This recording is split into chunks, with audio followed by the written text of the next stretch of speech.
Hello, craft beer friends, and welcome to Season 8, Episode 18. And yes, we are now over. This is our 200th episode, so 200. It's amazing.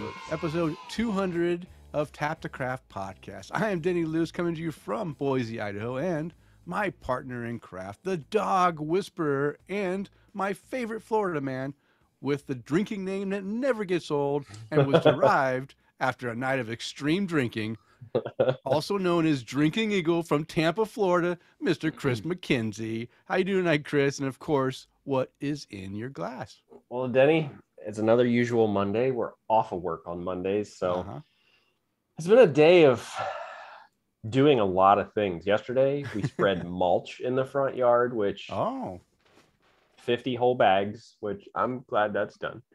And then today was kind of resituating all the beer tins that I have in my man cave, plus a couple other things. So it was very busy, and then, dinner and all that good stuff. And now we're here. And I'm really happy to be here. Like we were talking about, there's a lot of excitement in this episode too. There is excitement in this episode. Yeah, yes, there certainly is. In this evening, in my glass, in my ballast point glass. Right, you've already been drinking. It's been, like I said, it's been a long day. Is a Guinness, actually. Leftovers from St. Patty's Day, a foreign extra stout. So we were celebrating on the 17th. We had some Guinness in the house, funny enough, because we procrastinated. We couldn't get just regular Guinness when we stopped in the beer store. Go figure. But what about you, Denny? How are you doing this evening, and what's in your glass? I'm doing fantastic. I have really been looking forward to this episode, not only because it's our 200th, but because I really am going to enjoy the topic we have tonight. So we'll get to that in a minute. So I've just been excited to celebrate and to talk about our topic. But I am drinking something that's now in town, Reuben's Brews. See the R? It's Crush the Groove, New England Hazy IPA. And it's hazy. I'm drinking this in my Pints Up Idaho glass there. And it's I won't say it's the best Reuben's that I've had, but I do enjoy Reuben's, and now that they're here in Boise, we can get them locally in town. I'm going to buy as much as I can to support them so they keep sending beer here, and maybe we'll get some of those special beers as well, not just, the standard stuff. But I have this, and I have another beer that I'll be drinking too from Reuben's called Bits and Bobs. And the Bits and Bobs I do enjoy quite a bit more than this one. This one's good. I gave it a 4 cap rating, I think. Bits and Bobs, I think I gave it a 4.5. It's got a nice, it's an American IPA, not the hazy, but it's got a really good citrusy hop character to it that is really bold and enjoyable. So that's what I'll be drinking tonight. And I have a Mother Earth Hazy IPA too. This is the Hazy. This is the IPA. It's the Haze Craze Show. Yeah. Because I've said in the past, every year I'm going to drink more regular style beers. I'm getting away from the IPAs. I'm not going to drink so much IPAs. Well, guess what? I totally. it's only the end of March, and I've totally thrown that away, and I've drank a ton of IPAs this year. So it is what it is. The best of us. Yeah, it is what it is. But yeah, that's what I'm drinking.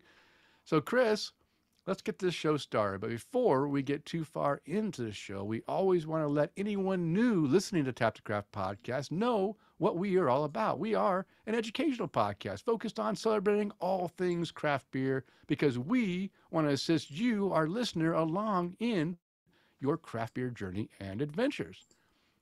And you're listening to episode 200, recording on Monday, March 21st, 2022. And we are live on Facebook. It's not just me, is it?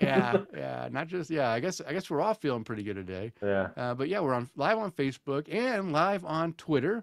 And wow, we've actually got 3 people following us on Twitter here, watching us live. So I really appreciate that. Robert, Chew Your Beer is live. He says, y'all. All right. Yeah, we are live, Robert. Thanks for joining us. And we are going to be discussing on this episode our our Mount Rushmore of beer. And this topic was suggested by our great listener, Jeff Seiler. When we asked for people to give us some suggestions, this is one of the things that he mentioned that we might want to do. And we'll get into the details on what this means when we get to the Brew Buzz segment. But it's not just picking 4 of your favorite beers that you want that stand out. It's a little more detailed, right? We couldn't just make it easy. We had to make it a little bit tougher. And we put the call out there for our listeners to go ahead and provide us the Mount Rushmore of their beers. And guess what? We had quite a few people that decided to share with us.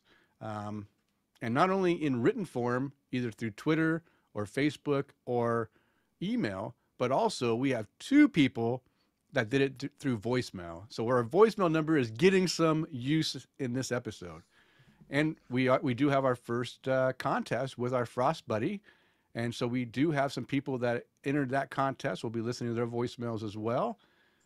And of course, you can count on Chris having some great conversation along the way. But before we get into that conversation, Chris and I would love to thank all of our Patreon supporters, because this episode is brought to you in part by our satisfied Patreon supporters like Mike Allen, Bill Schlemmer, Amanda and Kevin Argauer, Mark Reedy, and Mike Blanchard, our latest producer. These are our virtual producers. And Tom Byrne, Jeff Seiler, Johan Halberg, Tara Carlson, Chad Lamassa, Mark Church, Matt Knight, and Eric Gronley, who want to buy us a virtual beer.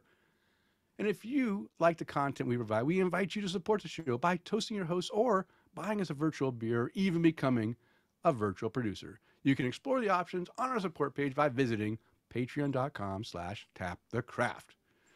Whew. Did it. Okay, Chris. Yeah, that was a lot. You know, I just got done saying a lot of words. Let's hear some other people say some words about Tap the Craft podcast. So we have some voicemails, and we have about 6 voicemails we'll be listening to right now. These are all the people who wanted to congratulate us on reaching episode 200, and they all wanted to provide a little bit of insight on why they enjoy our show so much. And so let's go ahead and start it off. Chris, just go ahead and... All right, well, I'm going to start them off in the order you have them listed for me too, and then Sounds good to me. I know about the difference between the gym ones too. Okay, gotcha. Okay, so here we go. Hi, this is Tara Carlson. Happy 200th episode.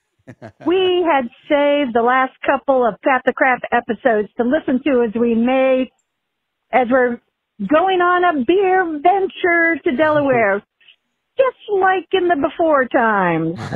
So we are at the Dogfish Head Brewing and Eats, and surprise, they really do know how to make beer. Thank you for leading Jim and I in our craft beer journey.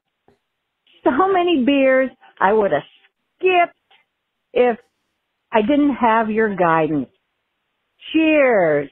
I hope you have 200 more episodes and more. Bye-bye. Well, thank you. Thank you, Tara, and cheers to you as well.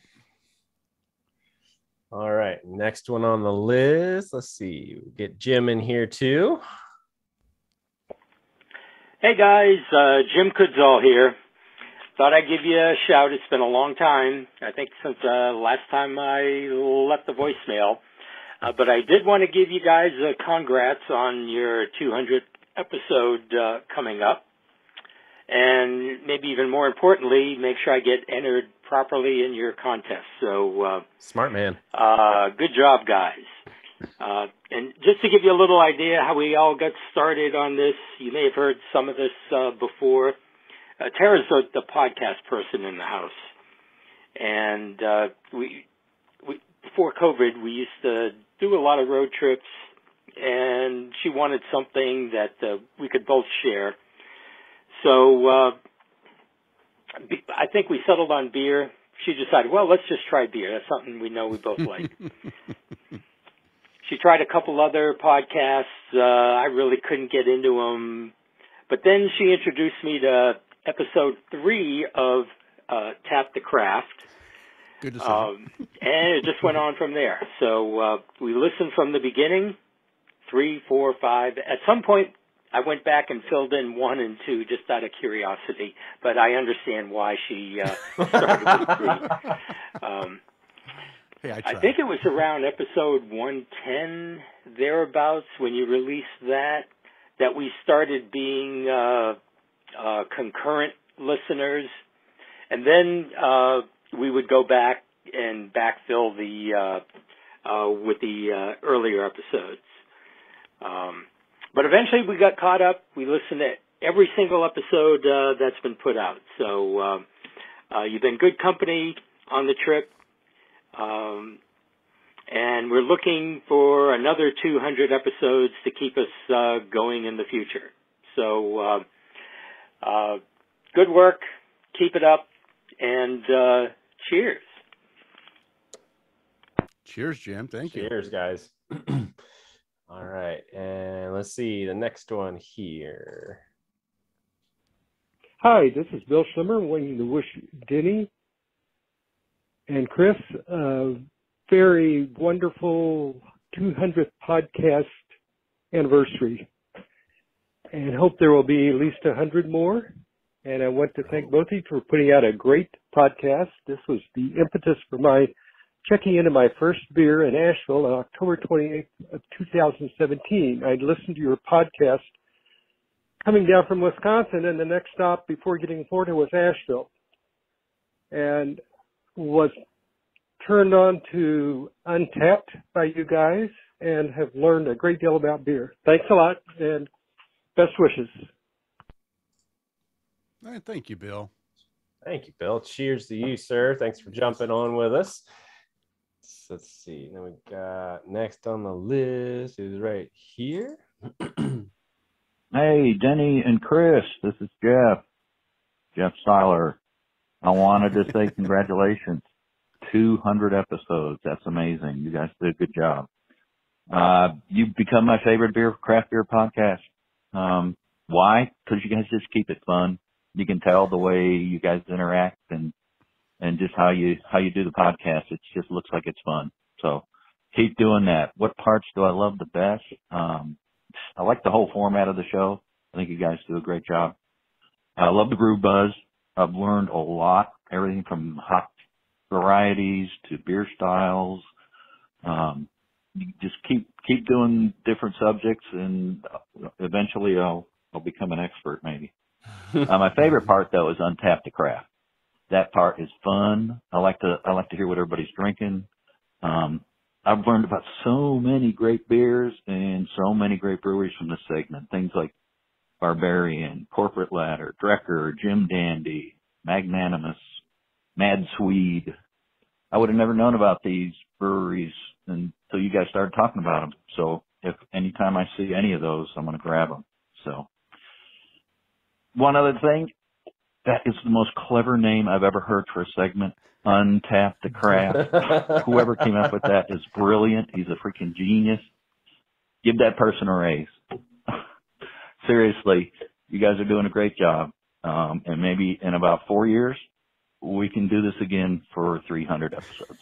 Take care and cheers. All right. Cheers, Jeff. Cheers, Thank Jeff. you. Thank you for your contribution of our segment name as well. Who did come up with Untapped the Craft? I know it wasn't me. Jeff did. Was it Jeff? Yeah. You're right, Jeff. You did. Jeez, I can't even remember that. Not only did he come up with the Untapped the Craft segment name, but he also left that awesome review. Oh yeah. And he left it on voicemail, and I loved it. It was fantastic. Oh, bringing back the memories. Yeah, very creative. Yeah, you do deserve a raise, Jeff. I'll raise. Here's your raise to you, sir. Raise a glass to you, buddy. All right, next one on the list. Hey guys, it's Eric Ronley from Champlin, Minnesota, Minneapolis area. Just wanted to finally call and drop you a voicemail and wish you a huge congratulations on 200 episodes. It's a milestone for just about every podcast out there. You guys have been doing it for a long time. It's always a treat of my week to either watch on Facebook or listen to it on the podcast on Thursday when it comes out. My favorite Tap the Craft memory, I guess, was one that I shared via email, and it still rings true for me. It's just a connection and interaction that we get to do. I ended up finding the podcast at kind of a really pivotal point in my life, earlier on in my craft beer journey, but it has certainly helped me, kind of really hone in on the hobby and just the history of beer and learning so many things. So, thank you guys for doing what you do. I know we really appreciate it. We really enjoy interacting with you guys. So cheers to another 200 episodes. I'll raise my glass of Cheers that. to Thank that. you, Eric. Right. And there is one more. And it looks about right because I got one more voicemail and just enough beer to last me for one more voicemail. That's right. So here we go. Hey guys, it's Robbie Sanders in Virginia. I was just calling to congratulate you on the 200 episodes. That's awesome. I've been around for a good chunk of those, but I really like that. It just feels like you're sitting at a brewery hanging out with the boys when you listen to the podcast, and I appreciate that. You're genuine, and it just feel like guys I'd like to hang out with. That, and also I'd like to put this in to celebrate 200. Thanks, guys. That's awesome. Enjoyed it. Cheers, Robbie. Cheers. Hey, I'll cheers to that, Robbie. Yep. And pouring then a beer for us. That's right.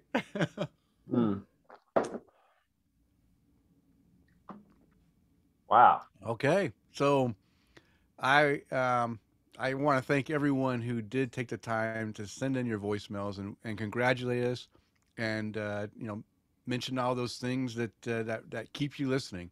We really appreciate that. And it means a lot to us. And now, since it does mean so much to us, we're going to go ahead and we're going to give away a Frost Buddy, a Universal Buddy 2.0. And you have a choice of this nice rainbow one that changes colors the way you look at it, or a standard stainless steel one, if that's more your taste. So you'll have your choice, whoever wins. And oh, look. I'm ready to go. Wow, Chris has the thing ready. Man, that is fancy. Okay, we'll spin the wheel and let's see who gets to win our first Frost Buddy prize. Well, hopefully it's not too loud either, but here we go.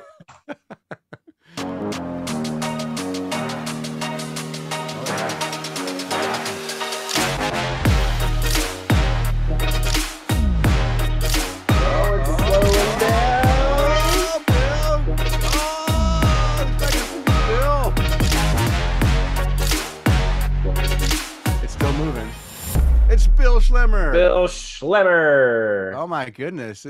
Didn't Bill win our last prize too? The wheel has spoken. Our last one? Yeah, the wheel's spoken. So guess what, Bill? You just won yourself a Universal Frost Buddy, and like I said, you have a choice of a color-changing rainbow one or a standard stainless steel one. Just let us know. Send us a voice or send a voicemail. I won't make you send another voicemail. Send us an email.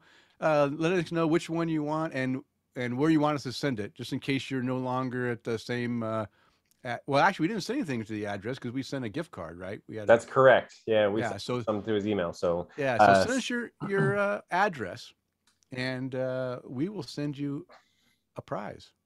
And that's going to be at tapthecraft@gmail.com. Tapthecraft@gmail. You know what? Let's go ahead and give our contact information. So all of these great people left us a voicemail, and they did that by calling 208-536-3359, or if it's easier for you to remember, just call 208-53-ODDLY, ODDLY, and you can leave a voicemail like all these fantastic listeners did tonight. Or if you're not really into that voicemail thing, you can go old school and send us an email at tapthecraft@gmail.com. Or if you're more hip and you like those social media things, hey, we can be found on Twitter and Instagram. Just add us at tapthecraft. And of course, Chris loves to interact with you on Facebook at facebook.com/tapthecraft.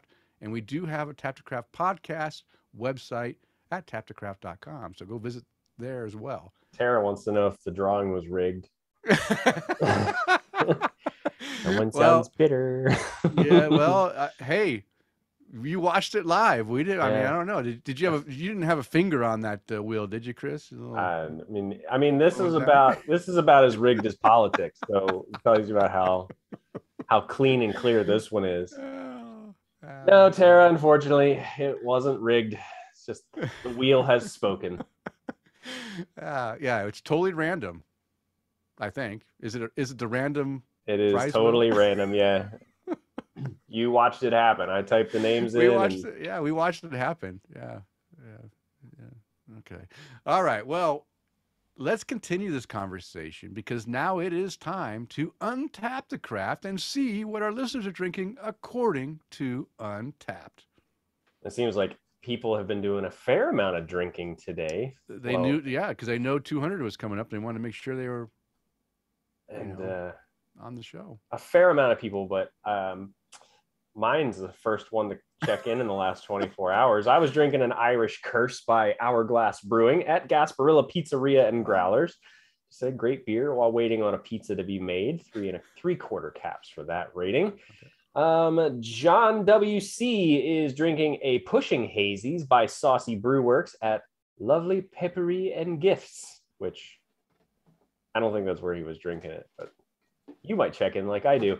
He said somewhat mellow, smooth, hazy with a decent orange citrus and honey. Seems light and crisp at first, but a little alcohol, slight cough syrup as it warms. 3 3/4 caps as well. Checking in with Florida Steve is drinking a How About Them Pineapples by Barrel of Monks Brewing. Very sweet, he says, with a nice bitter note. Very drinkable. 3 3/4 caps for him. John W.C. checking in again to an oatmeal raisin milkshake stout by Rochester Mills Production Brewery. They make some good stuff. Definitely as described. Big sweet raisin and cinnamon cookie bagel. 4 1/2 caps for that beer. Mike Allen checking into a handful of things like Moon Cloud by Variant Brewing, Neon Rainbows by Brewery Omegang, Power Moves by Aslan. Some interesting floral notes on that beer, he said. Tropical Kush by Sycamore Brewing, and all giving everybody about 3 3/4 to a 4 cap rating on those beers. Art Warcheck is drinking a sip of Sunshine by Lawson's Finest Liquids. Sunshine today calls for a sip, 4 1/2 caps for that beer. Jeff Seiler is drinking a Hop Slam 2022 by Bell's Brewery. On draft. Love this beer. Had to drink something special for the 200th episode of Tap the Craft Beer podcast. Congrats to Denny and Chris for a great accomplishment. Cheers, guys, and on to 300. A 5 cap rating for that beer. And I quickly glanced at the picture, and it's so kind of orange, coppery color. I thought it was red at first. And I went, oh, you put the wrong picture in there. And then I looked at it a little longer. It's just a dark copper color. Okay. Let's see. Bill Schlemmer is drinking a Relax. It's just a hazy IPA by Offshoot Beer Company. Refreshing. Nice hoppy bitterness on the finish. 4 cap rating. He said he purchased this at the ABC Fine Wine and Spirits in Fort Lauderdale, Florida. Oh, wow. He's close to you, Chris. Yeah, he's about 3 1/2 hours away. I will be in Fort Lauderdale in a couple of weeks. Oh. Let's see. Mike Allen again. Lowlands Schwartz Beer by Tucker Brewing Company. Checking in at the Taco Mac, as he always does. Very nice toasty notes. 4 1/4 caps for that beer. Jeff Weesey. I got to read this one for 3 reasons. 1, the beer has a great rating. 2, you're drinking it out of a Melvin glass. And 3, it's from Drecker. He's drinking an Operation Co-Operation by Drecker by Lupulin Brewing Company. Nice. Smooth malty sweetness for a triple IPA. Love the hazy smoothness and tropical hops finish. This is my second check into this beer. This one for the Tap the Craft podcast. Cheers, boys. 4 3/4 caps for that beer. And he checked that in about 2 hours ago. Next on our list, Mr. Eric Gronley drinking a joint dank account. I like that. It's a ripe pineapple and pine explosion. Really hits on the juice factor where others miss. I love when Modest and Bauhaus collaborate. It's always great. 4.25 caps for that one. Continuing his check-in streak for the 21,347th show in a row, yeah, you got it. Chad Lamassa is drinking a rye barrel brown by Pipe the Side Brewing Company. A solid brown ale base. The rye bourbon isn't overpowering, but it adds some nice subtle flavors. Very smooth and easy drinking. 4.5 caps for that beer. Jeff, I'm glad to see you checking into this one because I was just talking to I almost put this, or I did put this on my list today. Jeff is drinking a Zombie Dust by Three Floyds Brewing. Absolutely amazing beer. So glad I was able to snag some. If I could get this all the time, it would always be in my fridge. The perfect pale ale. 5 cap rating for him. So Jeff, is this the first time that he had this beer, or has he had it before? I'm not sure. Yeah, well, Jeff's on, so he'll let us know. Brad Fatler drinking a Cosmic Slop by Branch and Bone Artisan Ales. 5 cap rating, but no notes to go along with it. Let's see, scrolling on up.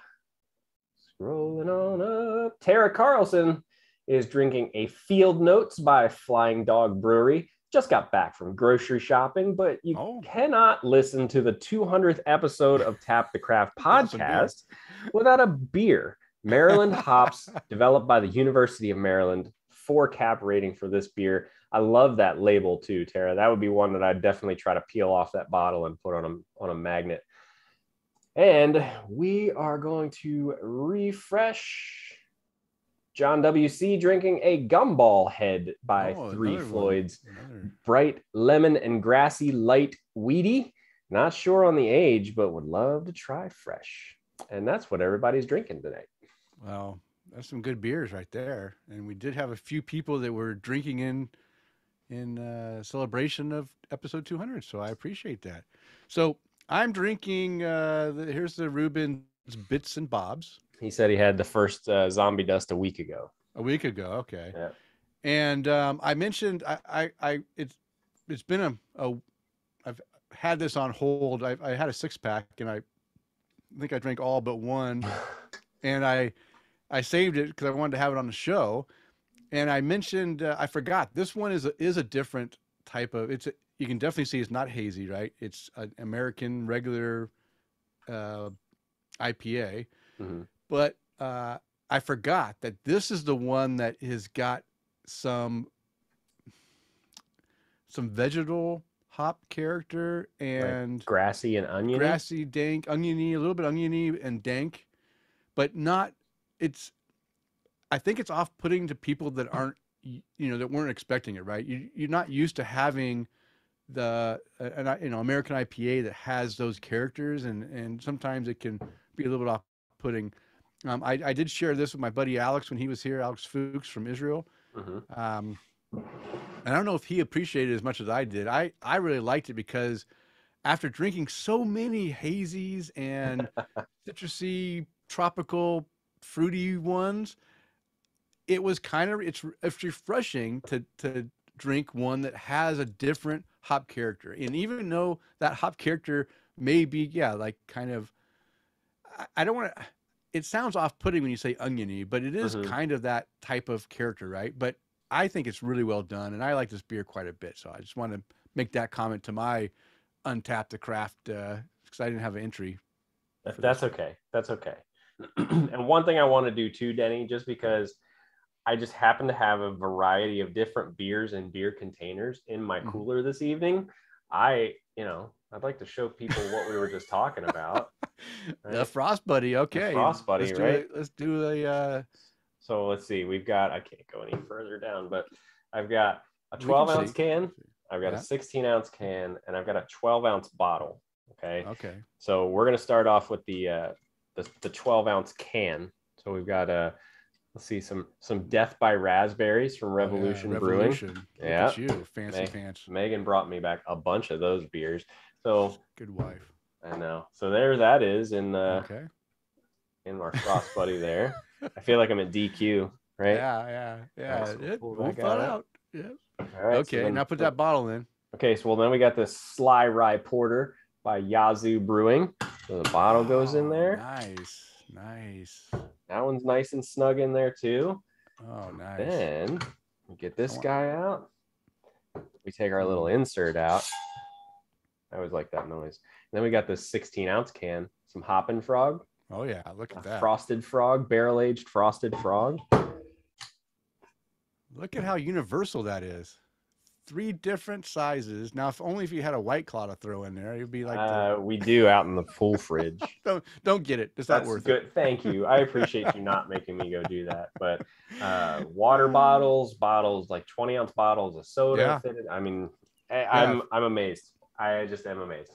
Yeah, it does fit water bottles and soda bottles and stuff as well. So it is really truly universal. It's not just for, for your beer, but it works well to keep your beer cold. And I'm surprised, really. Of course, I have mine here. I don't have my. I pour my beer so fast into the glass. I don't have time. And I want to say, Denny, that color that you got is perfect for an Oregon Ducks sticker. Yeah. I need to put some stickers on this thing, but I picked the green one because I like green. So yeah, Frost Buddy. So you know what? We just saw. Bill Slemmer, he won one. We've got 3 more to give away to our listeners throughout the year. So keep listening and enter our contest. Tara said she's jealous because I have a pool fridge. It's just a mini fridge, Tara. It's nothing exciting. Come on, Jim. Hook up Tara with a pool fridge. You guys are welcome to come over and swim anytime you want, but it's really cold right now. Cajun's the only one that swims in it right now. All right. Well, there we go with our Untapped to Craft. Now, let's get into our segment that I like to call Beer Speak 101. It's just an opportunity for us to briefly define some common and not so common beer terminology. And in this episode, we are going to explain what it means when we talk about astringency. And we've mentioned this word in tasting notes and such, and maybe you've heard the word and didn't know what it meant. So very, very quickly, it's a characteristic of a beer that tastes mostly caused by tannins, oxidized phenols, and various aldehydes, which is in a stale beer. Astringency can cause the mouth to pucker and is often perceived as dryness. And that's the example that we used, I think, in last episode when I mentioned this astringency. And I can't remember what beer we were talking about when I said it. Do you remember? Did we do tasting notes? We did do a tasting notes with that the Hazy, the Voodoo Ranger. Hazy. Yeah, but that wasn't the beer. It must have been another beer I was talking about, because a lot of times you'll get that pucker feeling where the cheeks kind of like want to pucker in, and it really gives you that feeling of dryness. And so that's what astringency is. It's pretty, it's a big word, but a pretty simple term. So there we go. And normally with astringency, that's where you get, this is where I perceive it anyway. It's normally on the outside of my tongue, like on the very, very edges. And you get, like you said, you get that pucker feeling, but it's just very subtle. Yeah. So it's not like you're like chewing on a lemon and it like sucks your teeth. Yeah. It's very subtle. It is subtle. Yeah. And it also mentions like, I tend to get astringency mostly when I'm dealing with tannins that have come out into the beer from barrels aging and such, where maybe it was done a little bit too much, and it kind of gives you that same pucker dryness feeling. So that's where I typically get it, is in that state. So there we go. Just a quick little brew term. So guess what time it is? It is what we've been waiting for all night. It's the Brew Buzz.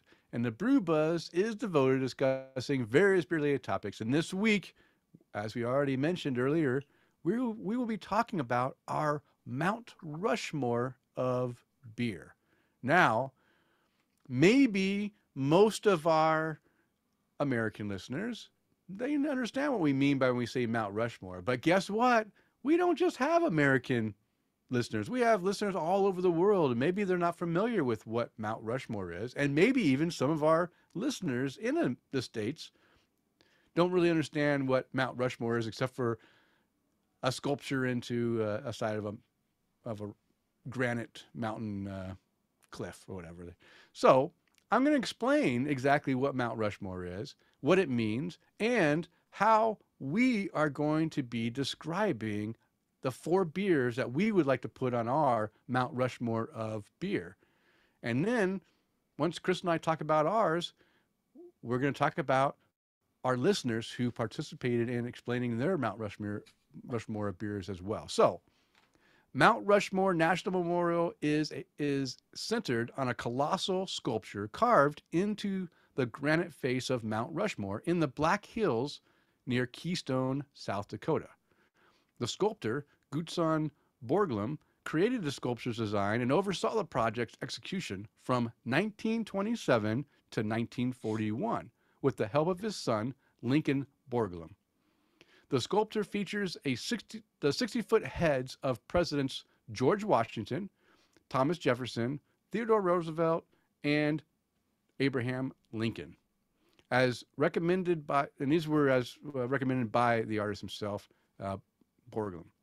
The 4 presidents were chosen to represent the nation's birth, growth, development, and preservation, respectively. So now let's discuss our Mount Rushmore of beer in relation to how they played a part in the birth, growth, development, and preservation of our craft beer journey.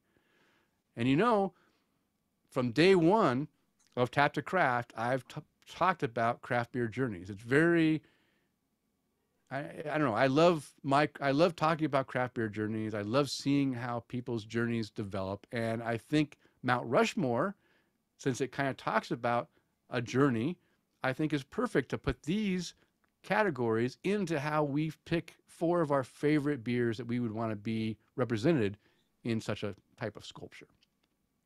All right.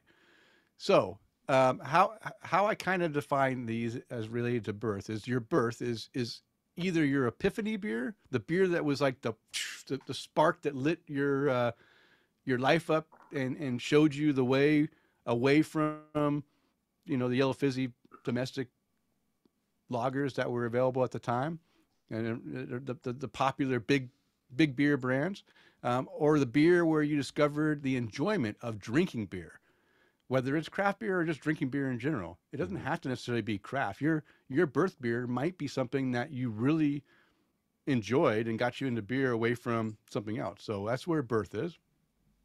Growth is the beer that represents a substantial shift in your craft beer journey. So it's like you had a birth, and then some beer swayed you to divert and maybe seek another path in your craft beer journey. Development is the beer that sustains your beer growth or transitions you to a style that you once disliked. So this, you know, a lot of times you might have, like, let's say you started into craft beer and someone gave you an IPA and you just like said, nope, I don't like that. And then you kept going down your path of maybe drinking stouts and porters and brown ales or such, or Scotch ales. And then all of a sudden you came back and you realized that you had an IPA that allowed you to develop a taste for IPAs. And now you went and got diverted into that direction. And your preservation, this is a beer that you want to keep alive and relevant for years to come.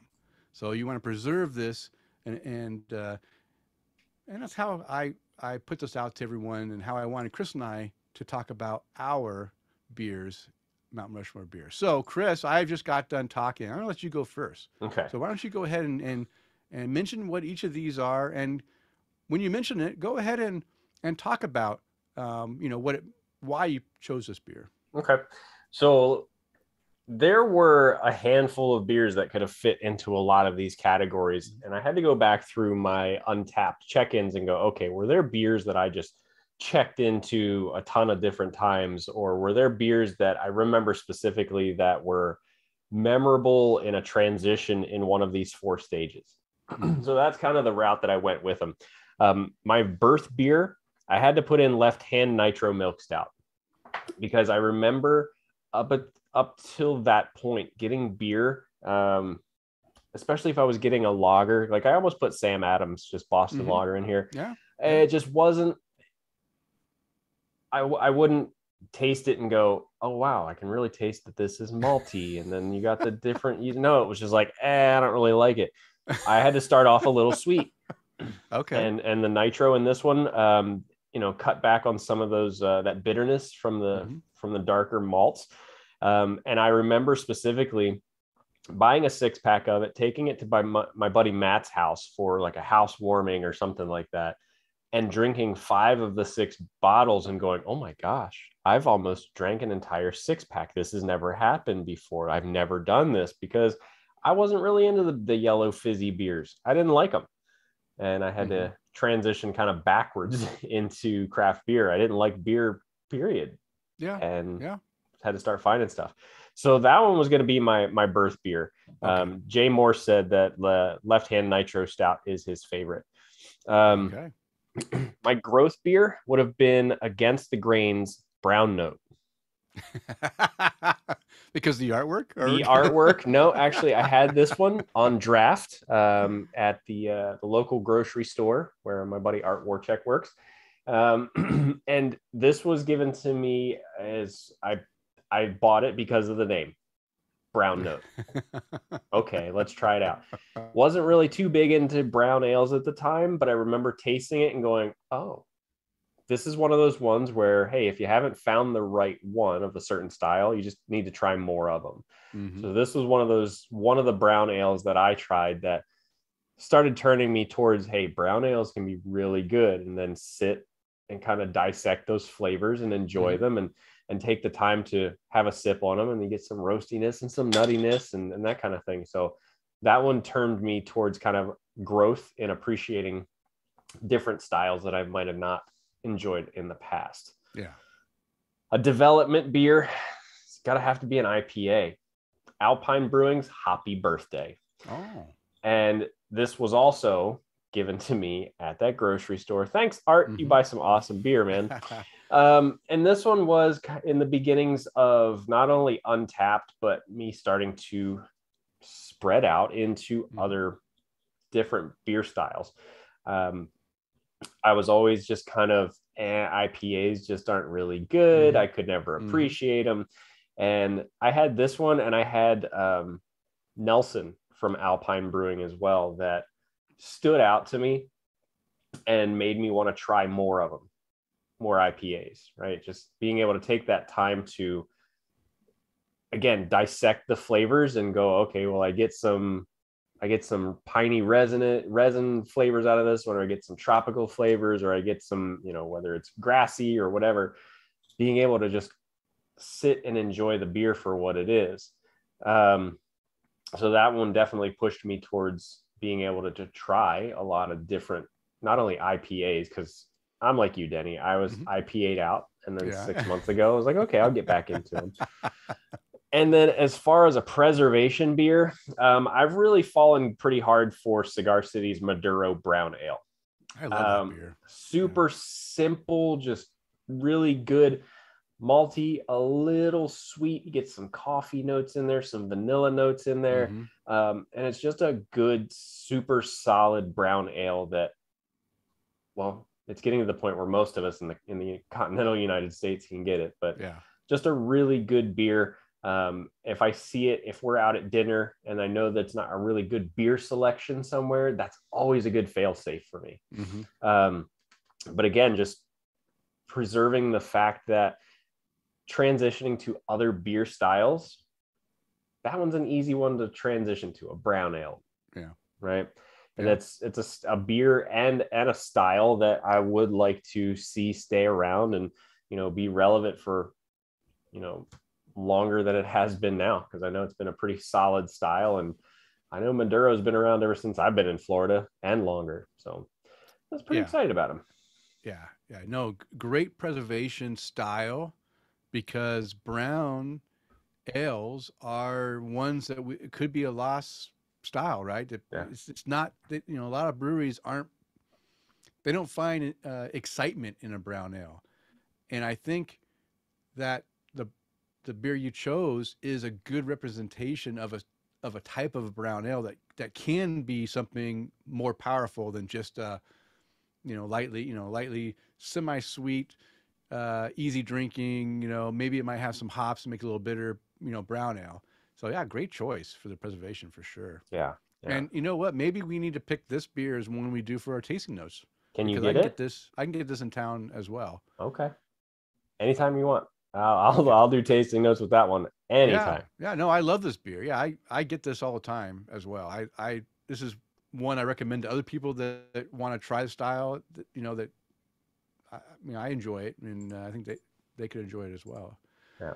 All right, Denny. Chris. Well, it's time for you to move on, and let's hear about your Mount Rushmore beer. Okay. So my Mount Rushmore beers chosen might be different than a lot of people because 3 of the 4, the only beer that is still available today is the preservation beer. So in reality, I truly did, choose a preservation beer that's still around and I want to stick around. But the other 3, they don't exist anymore. Now, is that because I'm old? Maybe. But so let me talk about my birth beer. Now, my birth beer, technically,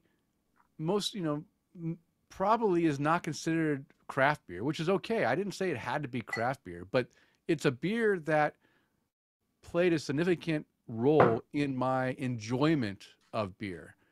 Now, and led me into pursuing more of beers that have flavor. And this is Henry Weinhard's Boar's Head Red Amber Lager. Now, Henry Weinhard's is a brewery that was in Portland. Got bought by, and I just drew a blank on the company, Weinhardt. Shoot, look it up. But it got bought by a bigger beer company. And but they provided Henry Weinhardt's Private Reserve, and that's a fine lager. But and I would drink that in the dark. I would drink those because they had more flavor. But it wasn't anything too special. It was when it came out with the Boar's Head Red Amber Lager that gave more of that amber malt flavor into that lager and really made it something special that was different and more flavorful than the other lagers that were readily available to me at the time. And this is really truly the beer that spoke to me, that said, wow, if I have a choice and I had extra money to pay the little higher price for this beer, this is a beer that I would go buy because I really enjoy the flavor. So Henry Weinhardt's Boar's Head Red Amber Lager. And I actually have a bar sign mirror that's up here on my wall that I got as a gift, and I still have it on my wall because it's significant to me. So my birth beer is I actually have a big old mirror, and those things, you can buy them on collectors' sites for like $500 now. So I guess it's pretty Molson Coors picked them up. Molson Coors, and then they're out of business. That Henry Weinhardt's only makes root beer now. Correct. Yeah, they make sodas cream now. soda or something like that. So they totally got out of the beer thing, which is sad because I did enjoy them, but I haven't drank a Henry Weinhardt since the late 90s, right? Yeah. Once I transitioned into pretty much solid craft beer, I kind of went away from there and so that's my birth beer. Well, now my growth. Yeah. Well, I was gonna say, interestingly enough, the brewery you're going to talk about next was actually, some of their beers were brewed under contract by this brewery, Henry Weinhardt's. Yeah. Oh, okay. So my growth beer is a brewery that's still in business, but the beer doesn't exist. And I've mentioned this beer before. So if you are a longtime listener of Tap to Craft, you may recognize what I'm going to say. But Full Sail Brewing's very special pale golden ale, and this was their 10th anniversary ale that came out in like 98, somewhere around 97, 98. And they ran this 10-year anniversary beer for more than just the year. It was run for like 3 years. And I grabbed this beer because it was an anniversary. I grabbed it, and because it was called a pale golden ale, I thought it was going to be more lighter in flavor. But what I found out is it wasn't lighter in flavor. It had a really nice malty character, but it also followed that malty character with a pretty significant bitterness at the end. And I just fell in love with this golden ale that had hoppy bitterness to it.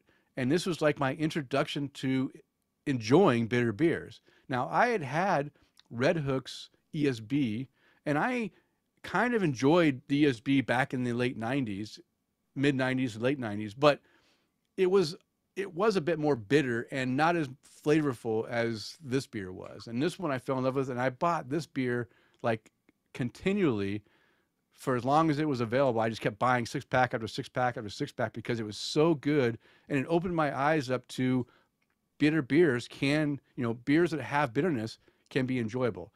So many people have that same experience, but with a different brewery, which we'll probably hear about later. And I'll mention, that this is the brewery that they had this growth period in. So that's my growth beer. The beer is no longer available because that was their 10th anniversary, and that was 25 years ago, whatever. So it's been a while, but still significant beer that I would love to put up on my Mount Rushmore. Now, my development beer, following along in that bitterness, is from Bridgeport Brewing, no longer in business. They went out of business a couple of years ago, and it's just their IPA, India Pale Ale. And it's labeled as like an English Pale Ale, but I wouldn't call it an English Pale Ale.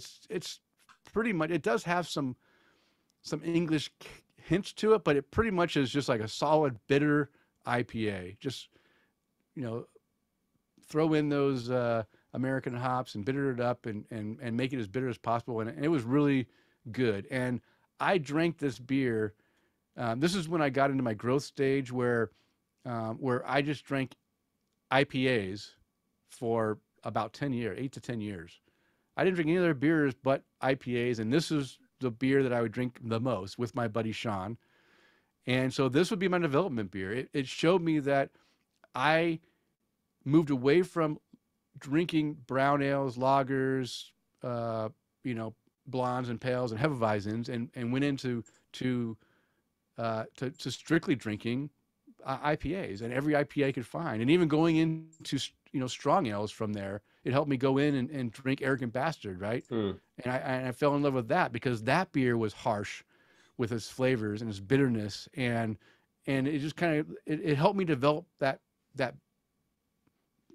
enjoyment for drinking things that were far more bitter than they should be. So those are the 3 beers that no longer exist, and 2 of those breweries no longer exist. So now, what about my preservation beer? Well, guess what? Again, anyone who's listened to me talk for almost 8 years now knows that the preservation beer for me is Grand Teton Brewing's Bitch Creek American Brown Ale. Is it amazing, Chris, that you and I both have brown ales as a preservation beer? I don't think it's amazing. I think it just says something to the style. Yeah, it says something to the style.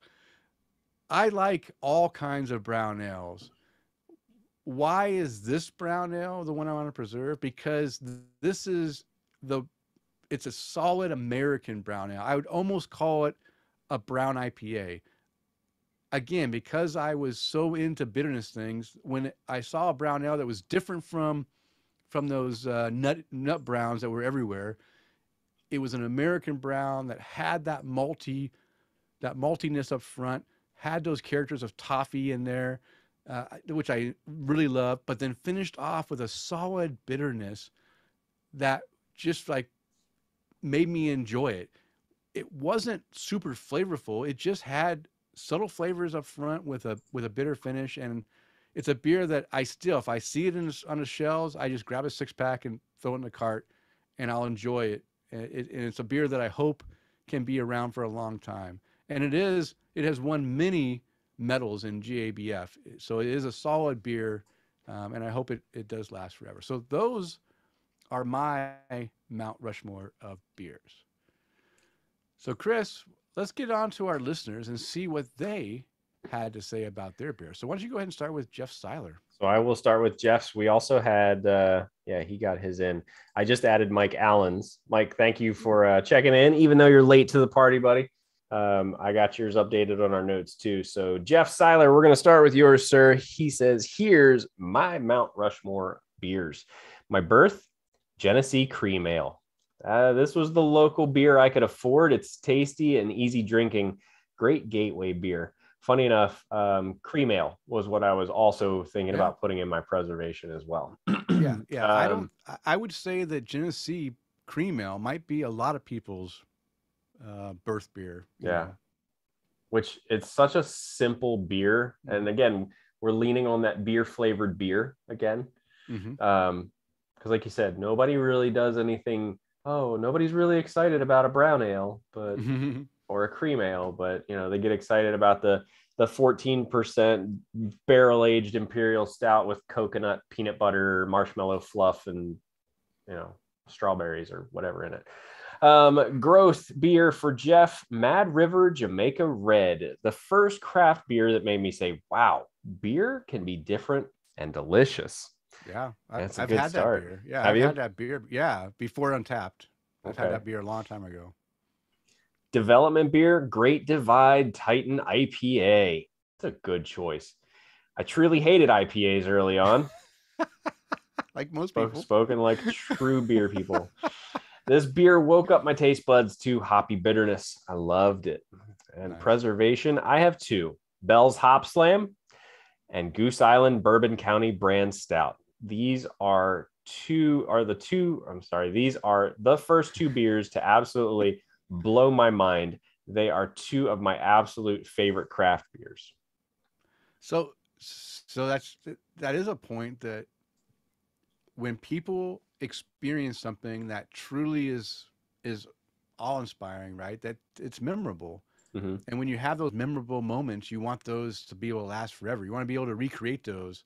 Now, I wonder, Jeff, are you able to recreate those moments that you first had these beers when you drink them after drinking so many good beers? Yeah, do they still hold up? Are they still the beers that you just say, you know what, every time I have this beer, it's just like a burst of light comes shining out from my head, right? But no, those are the beers that you do want to keep around, right? Yeah. Preserve the ones that really made a memorable moment for you.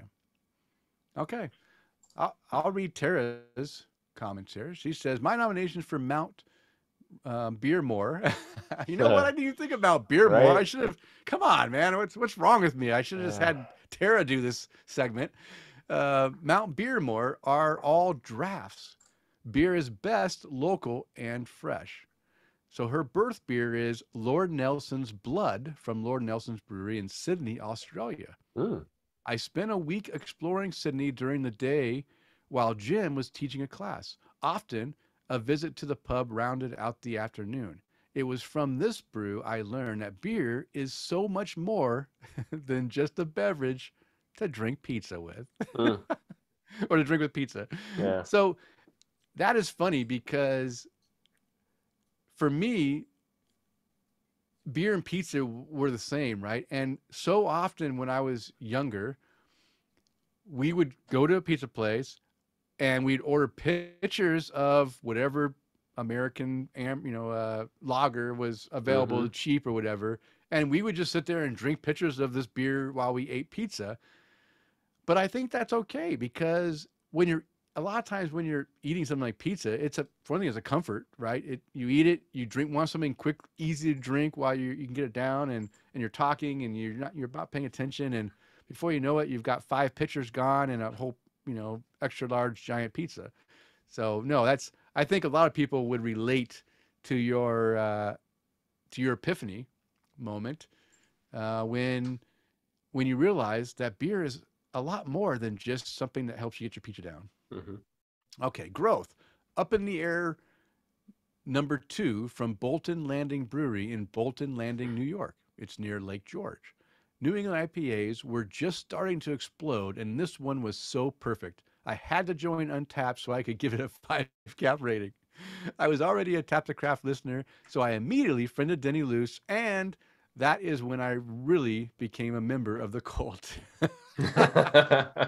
Yeah, we got the Tap the Craft cult, but you know what? Hey, I love our Tap the Craft cult. Hey, our Kool-Aid's delicious. Yeah, our Kool-Aid is delicious, and but yeah, that's funny. But yeah, I mean, it made her join an app, just to give it a 5 cap rating. So because we talked about it so much, and yeah, I remember the first time that Tara joined, added me as a friend. And she had me as a friend like a month before Jim did. And then I found out that Jim and her were married. And so that was an interesting development as well. All right, so development. Now here, wow, let's listen to this, Chris. Trail Magic from Trek Brewing in Newark, Ohio. So John, host of Tap to Craft podcast, has a beer on the Mount Beermore from Tara. As it should be. I put his tin sign up today in my man cave also. Yeah, so she says, I have spent years declaring that vanilla does not belong in beer. And this is from someone who always doubles the amount of vanilla when baking. Okay, that's impressive too. Amen, though, because I also always double the vanilla in baking as well. But I also like vanilla, as long as it's not too strong in beer. Trek Brewing proved me wrong and taught me not to judge beer from one ingredient. Wow. Cheers to you, Tara, for sticking with it and kept trying beers that you, in your mind, thought there's no way I'm going to like this beer because it has something I don't like in beer, and then finding one that worked for you. So just keep trying. You're going to find a beer that calls to you. And then the question always is does pineapple belong in pizza? If vanilla doesn't belong in beer, does pineapple belong on pizza? True. Jeff Seiler said that yes, Hop Slam in Bourbon County still blow his mind even today. Okay, good. That's awesome. Good. That's awesome. Okay, and then Tara's last one, Preservation, and this doesn't surprise me either.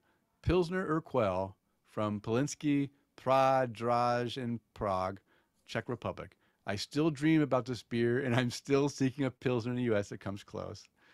As long as it's in Milko, as well. You've got to have that full foam. I'll have just nothing but foam. Jim said no pineapple on pizza, and Tara said pineapple is the best on pizza. So it's a house divided, unfortunately. Okay.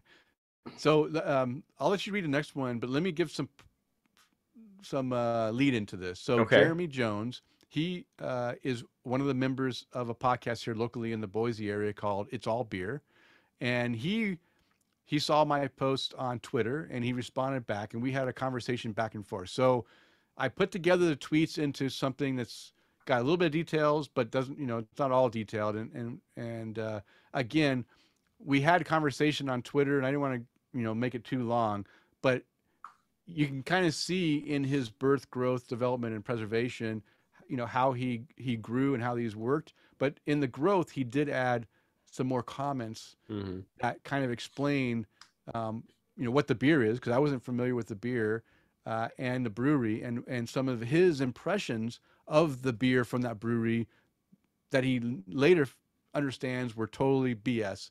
So go ahead and read Jeremy Jones's. All right. So Jeremy from It's All About Beer podcast, he says his birth was my dad's homebrewed Christmas beer. Okay. Yeah. And how many people, I think a lot of people who had parents that homebrewed, their birth beer would be one of their parents, I'm assuming, right? Yeah, I wouldn't doubt it. Especially if they're homebrewing, a Christmas beer. Yeah. That's just not the one you tear out of the package and just jump right into. Yeah. That's normally the flavors. Yeah. It has spices, maybe they threw in some spruce in there. Who knows what they did, right? It could be a pretty fantastic flavored beer for a kid or for someone young. I'm not gonna say he's a kid, but I just know that I started drinking at a young age, and maybe Jeremy did too. Yeah, I think most of us did. Anyway, his growth beer, the Nebraska Brewing Hop God. This was my first exposure to Belgian styles at all. And those banana clove esters were completely foreign to me at the time. I was convinced for a while that they had a weird infection. Exactly. Nebraska Brewing produced a lot of traditional Belgian and German styles. I didn't understand that at the time, and I talked a lot of shit. Much later, I realized that my little neighborhood brewery was producing highly sought after beer. I probably still owe them an apology. So, yeah, I just love this. I love the whole conversation because I've been in the same predicament where I made some assumptions about something without understanding what it was all about before I started to grow in my craft beer journey, right? I just had ideas in my head of what I liked and what I didn't like. And when I saw something I didn't like, I made excuses, or I thought something, or I made up stuff to of why I didn't like it. And I think a lot of people do that, right? And I love that he realizes that and comes out and says it. And Belgian beers are tough to those are tough ones to to grasp because there's so many flavors that are going on. And there's so many styles. You can't just say one Belgian, right? You might have one Belgian taste totally different to another. They all have different flavors. Yeah, the and single, if you the get double, exposed the triple, to the quad. Yeah, you get exposed to one that and you lump all those Belgians into one category, you may like something else you didn't know about. And I didn't like Belgians when I first started drinking. I had my first Belgian, and I'm like, this is horrible. I don't want to drink this. And I didn't drink it until John Rheem convinced me to go ahead and try Belgians when I was on the 40 cast. He said, you know what, just try them again. And he gave me a list of ones to try. I went and got those beers, and I realized, holy smokes, these beers are really good. And I do like Belgian beers. And now I love all the Belgian styles except for the Belgian IPAs. That I don't like the hoppy, the hoppy Belgian ones. I don't really like. But all the other ones, including Saison, which is one of my favorite styles, I truly love those beers now. So it's a good. I mean, I love this entry into the into his craft beer journey. Okay, sorry. And one that you and I kind of have in common, right? Because that was the whole reason I emailed you guys in the first place. I don't like Belgian beers.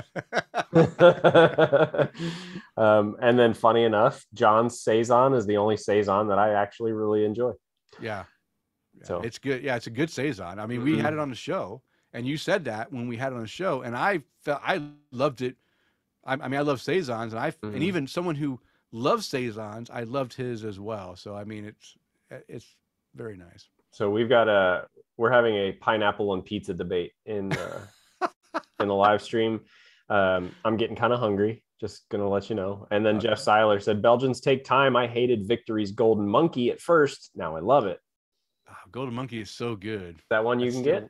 Yeah. Okay, we can. No. I could. I need to check because Victory stopped coming to Boise. I need to see if it's still available. So we keep talking back and forth, guys. Denny and I are trying to find beers that we can get in Florida and he can get in Boise, so we can do tasting notes on. And there's not really a good way to just look on the internet and go, "Hey, who distributes to Boise and Tampa?"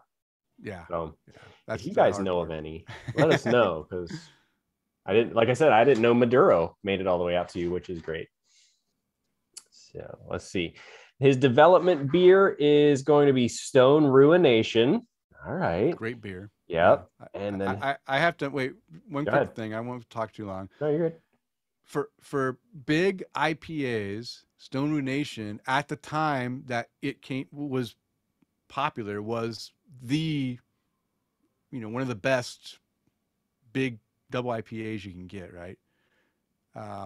Everyone loved it. I mean, Russian River, of course, is great, but you couldn't get that anywhere, right? No. You can only get it in the local area. But as far as a beer you can get outside of the brewery, I think most people that enjoy IPAs, Stone Ruination would be on their list of early in their, back in the mid 2000s, was a beer that meant a lot to them. I mean, now move forward 15 years, it's not the same. There's so many other beers that may be better, but back in the limited time when there was only 4,000 breweries, it was a good beer. Okay. Yep. And his preservation, which I kind of like this transition, North Coast Old Rasputin. Yeah, I cannot deny that, because Old Rasputin was on the list of my preservation beer as well, because it's a go-to beer for me, as well as Bitch Creek is, but it's a whole different style. And I love Russian Imperial stouts. And Old Rasputin has been one of my favorites for so many years that I just hope it never ends. So I don't blame him. Yep. Denny, can you get Founders? I can get Founders, but I haven't been buying Founders since they really were being, a bunch of jerks a couple of years ago. Okay. Well, maybe. So I've kind of just decided I don't want to. Yeah. I mean, I can get them, but sometimes I got to make a stand. And so I made a stand against Founders. So I haven't bought any Founders for quite a while. Okay. Well, just a suggestion when we're looking for breweries that start with F, but yeah, I might make an exception for all right. All right, Denny, let's talk about Jay Collins and his Mount Rushmore. Yeah, so Jay Collins, again, I love the comments here. His birth beer, Erdinger Hefeweizen, and he says, I owe Erdinger to my dad, may he rest in peace. He brought it home from a business trip to Germany, handed me the bottle and told me to try. This was the start of my craft beer journey. I mean, again, fantastic, right? To learn, I've tried to inspire my children to appreciate craft beer and good beer. I think most parents would do that as well. And have a beer, his birth beer from his father, who really appreciated beer and got it from the source in Germany and brought it back to him to try, and that really appreciated is something special. So I like that one. His growth beer is Saison DuPont. Again, we just mentioned that Belgians and Saisons especially are very difficult to get, to appreciate. And when you can get that wow factor and make that transition, I think that's a great growth beer for sure. Development. And here's the beer I was kind of, leaning towards with my growth beer, but this is a development beer, Sierra Nevada Pale Ale. At one time, I disliked the bitterness of IPAs, always preferred a lager per anything. A friend told me to try Sierra Nevada Pale Ale to revisit the bitterness gradually. So again, I think Sierra Nevada Pale Ale is a good gateway beer into bitterness, just like my Full Sail Brewing's very special Pale Golden Ale was my gateway into that bitterness as well. For preservation, he says, Kentucky Breakfast Stout. Always enjoyed a Bourbon County brand stout when time and mood is right.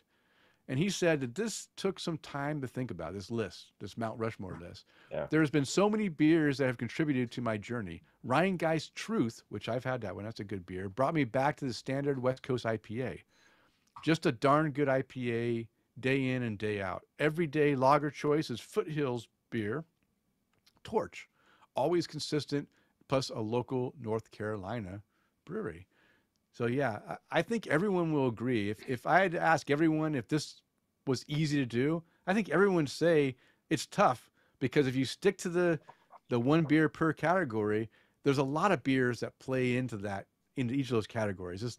Typically, it's not just usually one. I could have come up with 2 or 3 for each of my categories as well. Yeah, that was tough. All right, and then you got those, and then Mike Allen, he got his in shortly after we started. His birth beer was going to be, or is, the Sierra Nevada Pale Ale, the first real beer he drank after moving away from St. Louis and the swill I grew up on from a well-known large brewery based there. We won't mention any names, but his growth beer, Tahoe Mountains Mayor of Midtown, the first beer I got to give some input on as the brewer. A friend of mine developed the recipe, which was an early New England IPA. That's pretty cool. There we go. Nice. I love this beer. His next one, development beer, Great Basin's Scytail 404. My first really bourbon barrel aged stout, which started what will likely be a lifelong love affair. Of course. Look, just like you're switching back into IPAs, Denny, I've been leaning on some barrel-aged stouts right now, and then going back to the beer-flavored beers, and then jumping back into the IPAs, and then maybe a sour here and there. So it's It's this vicious circle I keep running into. And Preservation Beer's Firestone Walker's Wookie Jack.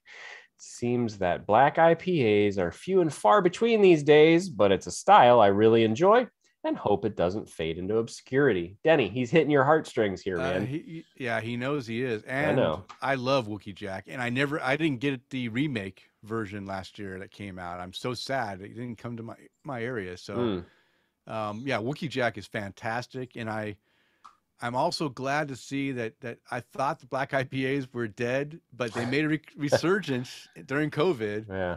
And I am happy because I do love that style. So, yeah, good one, Mike. I appreciate that.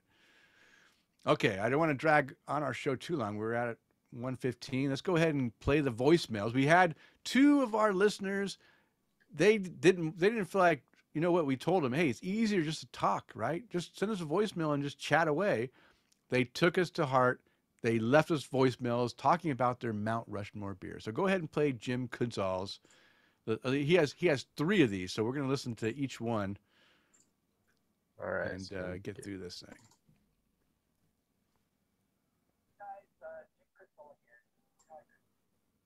Wait a minute. Are you playing it? Did you not hear it? No, it was very low.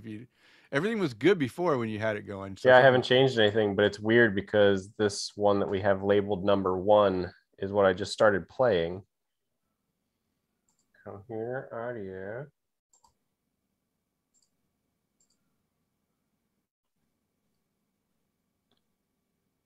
And he started talking about, hey, I couldn't get through it. Hang on a second.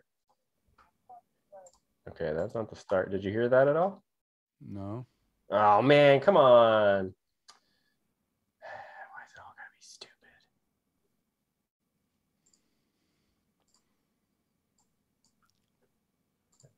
stupid? Maybe my download. No, here. Do I need to download them again? Nope. So what I'm going to do, I'm going to close that out because I did have the tab open for a very long time. So maybe it was just being silly right now. Okay. It's okay. These are good descriptions, so I don't want to miss them. If I need to, I can bring them up my phone. I mean, they were playing. It's just, I don't know why it wasn't running through for you guys. So while we're waiting, I'm drinking Mother Earth's Heavy Cloud Hazy IPA. And I actually had this first on draft this last Friday at the brewery. And it's tasty. I think I like their Project X Dimensional something. I can't remember. Part 3. Did you hear that? That's part 3. Okay, cool. Okay. So I'm hoping you have these labeled right. So I guess we'll find out. Hey guys, Jim Kudzall again. You know I couldn't leave it with just one voicemail. And I know Chris has been yelling and screaming for people to leave voicemails, so you can blame it on him. Jim, you listened. Thank you. On this one, I want to respond to your Mount Rushmore polling here. And so I'll give you a little background on how I got through my beer journey. My birth beer might be the first beer I've ever had. My father was a big beer drinker, and at the time I was in high school, he was drinking, his regular beer was Schlitz, which, believe it or not, happened to be the number 2 selling beer nationally after Budweiser. It's probably almost non-existent today. But he would buy it by the case, long neck, returnable bottles. I would sneak down, grab 1 or 2 out of each case. I'm sure he knew what was going on, but that's how I got started drinking beer. By the way, anyone underage listening to this, I highly regret my actions of those days. So don't be like me.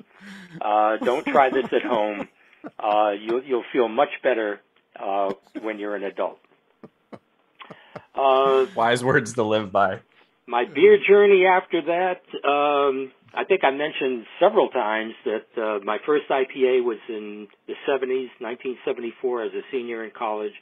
Valentine IPA, but I wasn't ready for it. I thought it was interesting, but maybe for a change, but didn't glob onto it. IPA, by the way, right now my favorite style, probably with many people out there too. Mm-hmm. When Tara and I got married, we supplied beer for the people who helped us celebrate, and high on the list was Dave's Pale Ale by Oscar Blues. That was, what did I say, 87? So, again, nothing special. We didn't think it was anything special, but it was just something we enjoyed drinking. Mm-hmm. My first real exposure to a lot of different styles of beer was in 1988. We went to a D.C. home show at the convention center in Washington here. And we saw this table set up with all of these bottles of beer and these chairs lined up in front. And it happened to be a person. So Tara, at 3 minute, there's a 3 minute mark on our voicemail if you guys don't know that. Tara just commented and said, "Hey, he has too many people on his Mount Beermore." Tell him. He's probably sitting right next to you. Tell him. Oh, he's only talking. This is only his third beer. He's okay. I know. That's all right. You put as many people on your Mount Beermore as you want to, buddy. Here comes part two. Yeah, we saw these chairs all lined up and beers on the table, so we like beer, so we gravitated over. And I didn't know the person at the time, but I quickly found out he was a world-recognized beer expert. And so he had free samples for us to try. They were mostly foreign. There was some stuff from the British Isles, some Belgian stuff, some raspberry stuff from over in Europe. I think one American one he had was Anchor Steam. But he was showing how there is more to beer than just that light yellow fizzy stuff. So that kind of opened our eyes to at least be aware of what was out there. But I think the one I would have to put in the growth category, the beer that was a substantial shift, was it was an IPA called Chet Baker, brewed by City Steam Brewery in Hartford, Connecticut.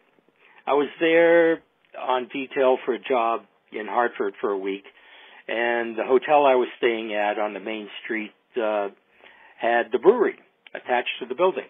So I would go down there and have dinner, and I figured, hey, I can have a few beers and not have to worry about driving or anything, and just take the elevator up to the room. But Chet Baker, I tasted that, and that was the epiphany moment. When I had IPAs earlier, I just wasn't ready for it. This time, I was ready. It was clean, it was crisp, it was pleasantly bitter. It had, that citrus flavor. It had everything I could want at the time. So that's when I decided IPAs were for me, and that was about the year 2000. For my development beer, transitioning to a new style, I'm going to go that way. I've been trying Belgians for a long time. Never could get into them. Until one day, I think it might have been around the year 2015, I was at a liquor store, a mega liquor store, around Christmas, and a lot of vendors were giving out free samples. And there happened to be a guy dressed up as a monk. Turned out to be Spencer Trappist Monk Brewery. I guess the only official Trappist Monk brewery in the United States. And he... Okay, there's two. And number 3. Part 3. On the topic of Spencer Trappist monks. Yeah, they're the only official Trappist Monk brewery in the United States. And I sampled the Belgian Quad, and that was the first Belgian I actually enjoyed. I said, hey, this stuff is really good. I had tried Saisons and all of that, couldn't get into it. Still can't get into Saisons. But I tried the Belgian Quad. Eventually I got into the triples and the doubles. I can drink all of them now, which I couldn't even handle before. Still, Saisons is still a challenge. I think the only Saison I actually enjoyed drinking was at Trek Brewery. Two Trek Brewery. There you go. For that. And then I guess the preservation beer, the one I would keep alive, the one I would drink if it was available all the time is Sierra Nevada Celebration. IPA, seasonal, comes out around Thanksgiving. You might find it in the store anywhere, November, December time frame. Maybe each, depending, spills into January. Buy a case of that every year, maybe two, and goes down real easy and doesn't last very long around here. I like it. Tara likes it. We would both go for that as our go-to beer. So anyway, that's my list. I think Tara sent hers via email, but I know you guys have been begging for voicemails, and it's been a while, so I thought I'd throw it in as my Mount Rushmore of beer. And by the way, have you seen the pictures of Mount Rushmore before they carved it up? It's unprecedented. Mm-hmm. Cheers, guys, and looking forward to your episode. Bye-bye. Dad jokes, too. Yes, dad jokes are great. Unprecedented. Thank you, Jim. Great. Even though you did have a few more beers, and it's okay. We'll accept him. No problem. And it was Michael Jackson. I knew who that beer expert was that you were talking about back then. And it was funny because I saw it pop up on, I was like, wait, where would Michael Jackson have shown up at this event? Like, what? Oh, the beer expert. Yeah, he's the writer, the British beer writer. Sure, he gets that a lot. Okay, we have one more. Mr. Eric Gronley wanted to go ahead and leave a couple voicemails about his Mount Rushmore or Beermore. Hey guys, it's Eric Gronley, Champlin, Minnesota. Again, just wanted to share my Mount Rushmore of beer with you guys. So the beer that kind of gave birth to my craft beer journey was by the Shell Brewery. It's they call it Northeast, and it's modeled after a kind of pre-prohibition style amber ale, and it was so different when I had first tried it 12 years ago from the other beer that I had tried, which was all macro stuff, and just it had this maltiness, this sweetness, and just you could just taste the quality of ingredients that they were putting in. And it was brewed, in the Minneapolis, Minnesota area. So it really kind of like awakened me to be like, oh, there's some pretty good beer out there in different quality. The growth period for me was Sierra Nevada's Otra Vez, which is a Goza style. I went out for lunch with my father-in-law. I ordered this beer kind of on a whim. I saw it on like a plaque card or a coaster, and I took the first sip and I was like, wow, I didn't know that beer could taste like that. It had just kind of the salty citrus, incredibly crisp, and again, it was like another one of those moments where I was like, I didn't know beer could do that. And it made me really curious as to other historical styles and things of that nature, and just the brewing process in general. For my developing beer, the one that sustained me through, I would go with Surly's Todd the Axeman. And this one originally came out maybe like 8 or 9 years ago, maybe longer. But Surly definitely pushed things forward in Minnesota as far as craft beer and pioneering the way here. And Todd Haag, who's with Three Floyds, that was mentioned on a show a while back, made this beer, Todd the Axeman, and it's a Northeast style IPA. just loaded with hops. And it really like pushed me to like really dig into IPAs and really start looking for quality ones and different versions of it. And so I still find that beer making its way into my fridge when I'm out and about. And then the last one, as far as preservation, I really want 2 beers, so I'm cheating a bit, but Summit Keller Pils. It is like my ultimate fridge beer. Every time somebody comes over and they're looking to try something different, I give them that one if they haven't tried it. Otherwise, I give it to them again because I know they're going to like it. It's just... All right, we hit that 3-minute mark and part 2. Hey guys, it's Eric Gronley again, Champlin, Minnesota. I guess I was rambling so long I got cut off. For my preservation to the best of us. Beers I want to see keep staying alive. Summit Keller Pils. It's just got the greatest balance to it for a Pilsner for me. Sweetness, light hop, bitterness, right in line, super crisp finish, easy to drink any time of the year. And the second one that I would choose for that would be, it's another Minneapolis craft brewery, Uta Pils. They specialize in kind of European classic styles, although they started to branch into more of the American styles. They make just an incredible Hefeweizen. It's called Ewald the Golden. And every time I drink that, it just takes me back, and it's just the perfect beer for summertime sitting out on a patio. Again, another really simple, easy beer that's executed fantastic and is a great one to share for those trying to get into craft beer. I think that's all I got. Again, just keep up the great work, you guys. It's so awesome just to continue to listen. Sometimes I go back to old episodes when I try to revisit a different style or something like that. So thanks for being with me on my craft beer journey. Talk to you guys soon. Bye. Well, you're welcome, Eric. We'll be there with you along the way. Certainly will. And thank you guys for sending these voicemails in. Like Jim said, it's his fault. It's my fault. I love getting these voicemails. I do too. I love it too. Yeah. I was gonna say, Eric mentioned something like he likes to go back into old episodes and listen to, like, maybe he's trying to get into a different style.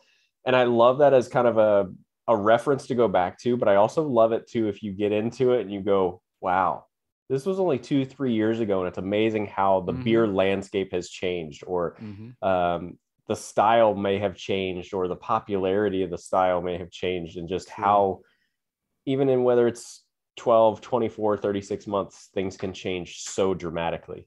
So, yeah, for it's sure. like a time capsule, Denny. Yeah. It would be a time capsule. I mean, still our most downloaded episodes are the ones that John and I did on the Belgian beer styles. People really want to know more about Belgian beers. So I think we should revisit it. Yeah, we should probably revisit Belgian style ales and dive deeper into them. We did a real, I hit my mic. Sorry about that, everyone. A real, I like to talk with my hands. I don't know if I must. You're almost Italian. Italian, even though I'm not any Italian. I'm mostly, who knows what. But yeah, we need to dive into it instead of a very cursory look of what these styles are. Dive deeper into them and provide more content for people. That'd be great, because I think the Belgian styles are fantastic and they don't get as much love as maybe they should. So we'll give it more love. All right. Well, hey, that is our Brew Buzz segment. It was quite a segment, and I was really hoping to keep this. We were moving along pretty quick, but I knew we were going to get kind of trapped into this Mount Beermore, as Tara put it. But hey, I loved it. I love hearing about everyone's craft beer journey, how they had their birth, growth, development, and preservation of beers. And if you didn't get a chance to mention yours on this episode, go ahead and send it in to us. We'll mention it on the next episode. We're okay. We love hearing feedback. We'll just put it in the feedback section and talk about it then. So go ahead and send them in.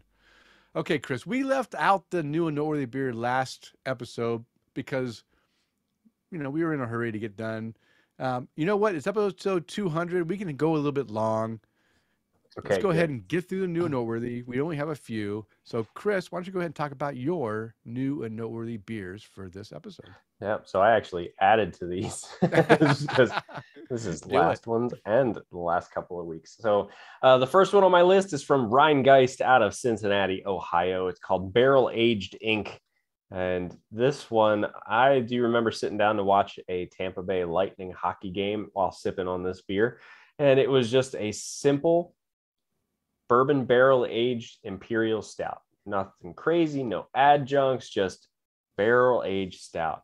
And man, it was nice, and it had some nice roast to it from the grains. And then the barrel wasn't too overwhelming. It just went really, really good together. They did a good job blending these. And this all came from a series of beers. I don't know if it was a series, but I bought this set of beer from them that all came in these bottles. It almost looks like rum bottles from Pirates. Almost. Nice. They got kind of a short neck on them, and they're kind of wide and squatty, which I thought was pretty cool. But this barrel aged ink, I gave a 4.25 rating to. Okay. For my Game of Thrones fans, I had a beer from Mikkeller called the Castle Black Stout. Okay. And the Castle Black Stout, I guess since we're just getting into spring now, I guess I was in stout season. But I want to say that this was also a barrel aged, just Imperial Stout from Mikkeller. And yep, so Imperial Stout aged in bourbon barrels from the solid oak of Castle Black's outer gates. Gave this one a 4.5 rating for. Again, just a simple Imperial Stout with no extra flavored beer, Denny. Just aged in a bourbon barrel. Kind of going almost, I guess, nostalgic, retro, vintage, whatever you want to call it. I mean, it seems like everybody has to add something special into their Imperial Stouts after they put them in a barrel, or however that that activity works. Next on the list, Hoppin Frog out of Akron, Ohio, had a beer called Den Haag, which was an Imperial English style old ale. Wow. And I love this one. Denny, you commented even on the photo of it. It came in like an 8.5 ounce can. Like a small little can. Your hand looks huge in it. Yeah. So it was like, if anybody's ever seen the pictures of Andre the Giant holding a regular 12-ounce beer can, it looks so tiny in his hand. If you check out my Untapped check-in for this beer, it looks very similar. And it's funny because, I don't know, you guys can't tell based on this, but pint glass, for example, it was probably only this tall, which I thought was really cool. But it was I don't know, 15-16%. Oh boy. Super big beer. But man, I love the fact that breweries are putting them into manageable containers now. Because I had that 8.5 ounce can to myself. I was great for the rest of the night. You drank two of them. Yeah, well, funny enough, somebody was just telling me a story about, my brother was just telling me a story about 120 IPA from Dogfish Head. Yeah. And he goes, I bought a 4-pack. My son, my nephew bought him a 4-pack for his birthday a couple years ago. And my brother's real big into listening to like vinyl records and stuff. And he actually lives right down the street from Dogfish Head now in Delaware. And he goes, I pulled one of them out. I poured it in a glass and I'm just sipping on it, drinking it, enjoying the music. And I end up going to flip the record over. And I'm like, all right, well, I mean, that was really good. So he goes and has another one. Now, for those of you that don't know about 120-minute IPA from Dogfish Head, these are clocking in at 15-16%. Off the top of my head, they're very high ABV beers. He ended up getting into a third one. Oh man, your brother is tough. He was tough. He was just a little. He just didn't know any better. Yeah, he was a rough day for him. And he's telling me the story a couple weeks ago. I'm just laughing my face off because it's that's a tough one. Last one on my list from Revolution Brewing Company, their Vanilla Deth, ranking this one at 4.5%. Or 4.5 stars. Really, the big difference with this one was a little I would have given it a 5-star rating. It was just a little thin on the mouthfeel. Oh, it didn't really have anything kind of backing it up. It was a little fizzy, felt a little thin, but still great flavors to it. So 4.5 caps on that one from Revolution. Nice. Denny, it is your turn. Okay, I'll make it quick. Okay. So I mentioned in the last episode that, my favorite brewery was Epic Brewing. Well, guess what? I'm talking about an Epic Brewing beer right now, the Baptist in the Rye Imperial Coffee Stout. Oh my gosh, right up your alley. Yes, I gave this a 5 cap rating. Yes, I dished out a 5 cap rating. I drank this with my buddy Alex Fuchs, who was back in town from Israel. Sharing this beauty with my buddy Alex. He's a very good friend to help me drink these big beers. This beer has so many flavors with the perfect coffee addition, and the rye barrel adds a nice spiciness. And I gave that a 5 cap rating. I also shared with Alex the next beer, I didn't share this with Alex, I don't think. You know what? I should have shared this with Alex, but I didn't. My apologies. See what he does to you, Alex? He doesn't share all the good stuff with you. I shared a bunch of beers with him, but this one I didn't. This is from Von Ebert Brewing, which I've been talking a lot about Von Ebert. They're a great brewery out of Portland, Oregon. This is their Volatile Substance, which won a gold medal at GABF last year. And solid IPA with some berry notes and piney hops. Slight dankness and overall very delightful IPA. I'm getting just the slightest candied orange sweetness in the finish, as well as a solid bitterness. I can see why this beer stood out at GABF last year. 4.5 cap rating for me. And then the beer that I had on my list from the last episode, we didn't even do our new and noteworthy, is Lumberbeard Brewing's Bourbon Barrel Aged Always Finish What You Stout. Just reading all that. I love the name though. So let me go find this beer on my list here. Okay. Big bourbon aroma and fairly strong in the upfront flavor. The beer is a bit thinner than I thought it should be, but not too thin. Overall, an enjoyable big beer, even with a 14.5% ABV. Good thing they limit it to a 10-ounce pour. I had this at Growler Guys, so I was out and about the town drinking this sucker. I gave this a 4.25. And just like you, Chris, the reason it was a little bit lower is because the mouthfeel was a little bit thin. Not too thin, but still, I expect to have a big beer like that have a little bit more body to it than it really had.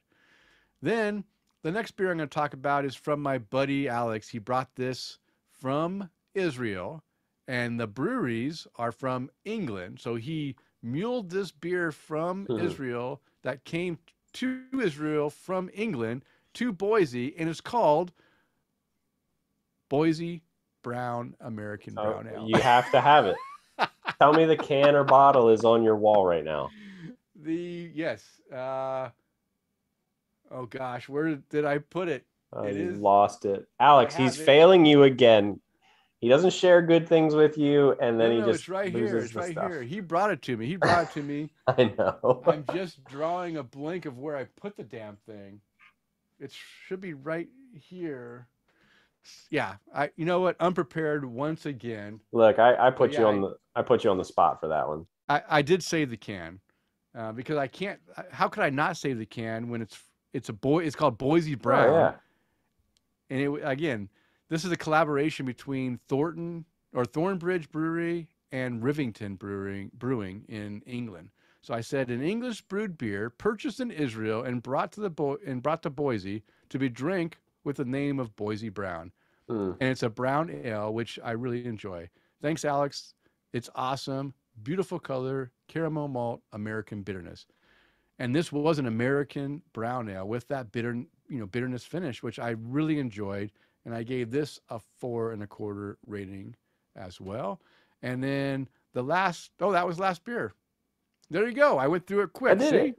Yeah, I did it. I didn't spend too much time. Okay, Chris, I did save a little beer for did you save any beer? No. Okay, that's okay. But it is time to raise our glass. It's time to raise our glass to some people we would like to raise our glass to this week. So who would you like to raise a glass to tonight? Denny, in celebration of our 200th episode, I would like to raise a glass and say cheers to all of our listeners, new and old, that have stuck with us over 200 episodes. Oh, yeah. Thank you so much, guys, for being there with us, because this is our craft beer journey, too. We just get to go along and teach a little bit, too.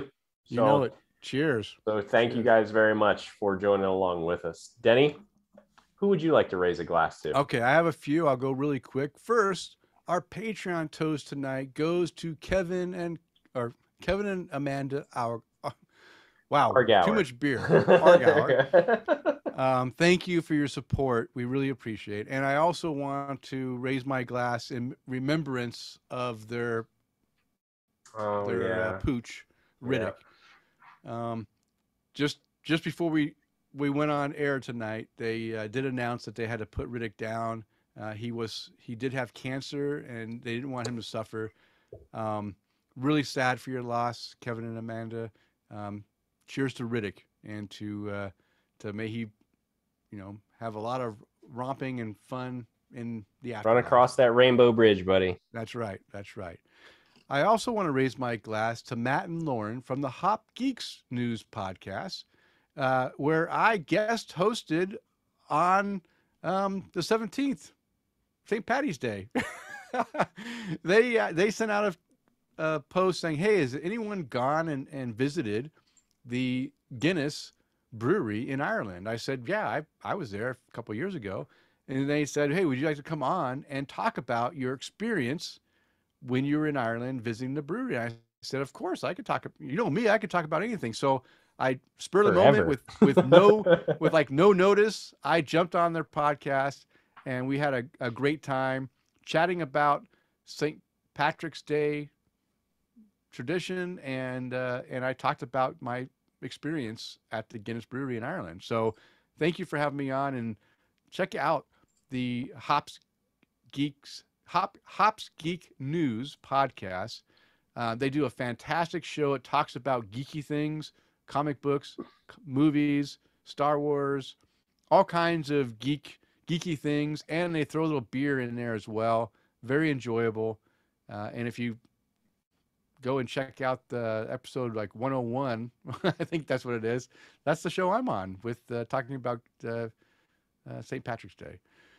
So cheers to you. And also, I want to give a toast out to Jerry and the crew at Brewnomics podcast. I've mentioned them before. I've been on their show, and I happened to meet up with Jerry at the in the beer aisle at one of our beer visiting spots, and we chatted and had a good conversation. And then he happened to mention that conversation and the time we chatted together on his podcast. And so I'm gonna go and I'm going to download the show and cut out a clip of the good things that he had to say about myself and my lovely wife Sarah on his show. So I'll play that at the end of this episode, which if you're live, you won't hear it until, because I'm not going to play it now. I'll play it with the podcast version. So cheers to you guys. Thank you for your support. And of course, being a former serviceman, I want to raise my glass and thank all those who have served and who are currently serving in the U.S. military services, protecting our freedoms. Thank you for your service, and I hope you're able to return home safely to your families very soon. And Chris, why don't you go ahead and give a toast out to our sponsor? Certainly. So Frost Buddy, specializing in cooling containers for your beverage of choice. Frost Buddy has the Universal Buddy 2.0, which is the world's first universal can cooler for 12-ounce cans, slim cans, bottles, and even 16-ounce cans. Frost Buddy also has the world's first universal wine cooler, 24-ounce stainless steel mugs, and even stainless steel dog bowls. Go check out their website at frostbuddy.com. And you can find the beers mentioned in the show on the show notes, posted on the show post at tapsofcraft.com. And if you'd like to follow us on social media, I can be found on Twitter, Instagram, and Untapped at Loose Screw. And Chris, how can our listeners follow you? You can never find me on Twitter at Chris_McKenzie82, but you can always find me on Untapped and Instagram at MCK1345. Eric Gronley says big cheers to you guys. Until next time. Cheers, buddy. And you can always interact with us on everything social at Tap the Craft. All right. It is last call. It's time to bring the show to a close. We want to thank you for downloading and listening to the show. We ask you to please tell a friend and, of course, subscribe on your favorite podcast app. And please rate us on your favorite podcast app as well. Spotify now has a ability to just click the star and leave a rating. 5-star rating would be great. We have over 200 listeners on Spotify, but we don't even have enough ratings to show our rating on the show. So go ahead and give that quick little 5-star rating. We'd really appreciate that. And you can, as a reminder, we do release a new show every 2 weeks. Now go out there and spread the good word of craft beer. Cheers. Cheers.